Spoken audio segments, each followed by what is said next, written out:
بسم الله الرحمن الرحيم ابن خدای پر دلوان کار.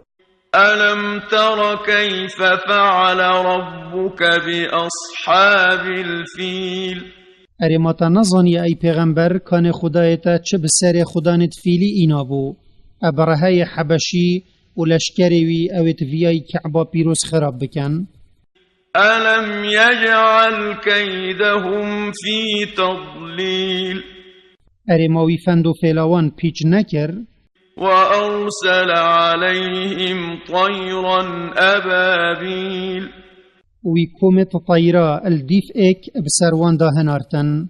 ترميهم بحجارة من سجيل دا برکت شتقنا هشک اپوان ورکن.